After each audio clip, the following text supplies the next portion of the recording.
ہم نے تو قرآن کو بس وہ تھوکنے کی دم کرنے کی کتاب سمجھ رکھا ہے. کسی کی طبیعت خراب ہوئی تو پڑھا.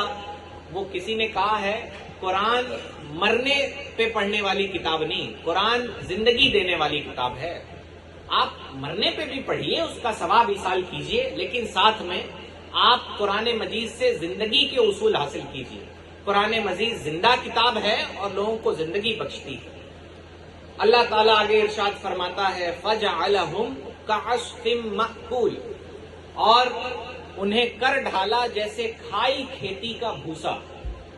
وہ جو پتھر کا ٹکڑا تھا وہ اگر ہمارے جسم سے پار کر جائے تو ہم مریں گے نہیں، بہت ریئر کیس ہے کہ مر جائے، لیکن وہ ایسا ٹکڑا تھا جو انسان کے جسم میں کھجلی یا اس طرح کی بیماری پیدا کر دیتا اور پھر وہ تڑپ تڑپ کے وہاں پہ مر جاتا.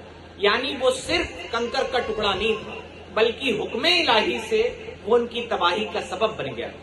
یعنی میڈیکل سائنس یہ بتاتی ہے کہ کوئی ٹکڑا اگر آپ کے جسم سے پار بھی ہو جائے اور جسم کے جو اہم ترین آرگنز ہیں ان کو زیادہ چوٹ نہ پہنچائے تو بہت ریئر کیس میں آپ کی موت ہوتی ہے.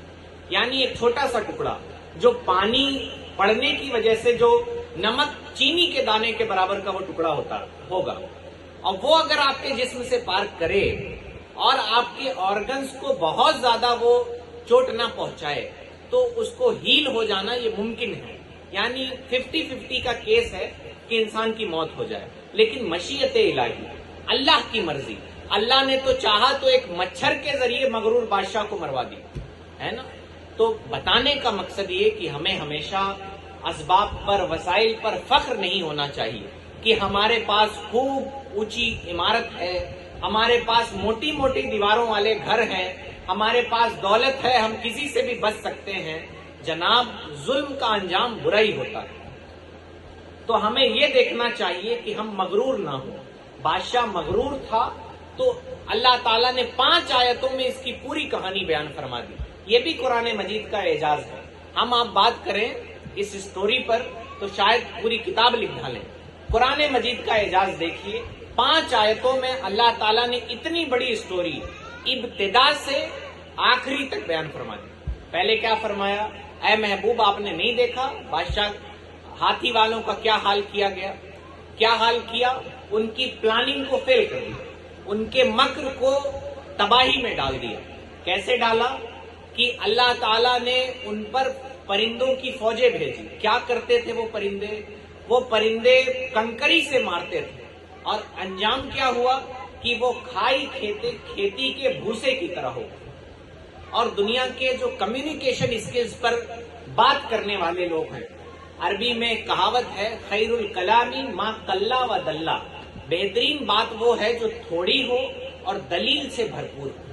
یعنی 5 آیتوں میں اتنا بڑا واقعہ ابتدا سے انجام تک بیان کر دیا. یہ بھی قرآن مجید کی خوبصورتی ہے.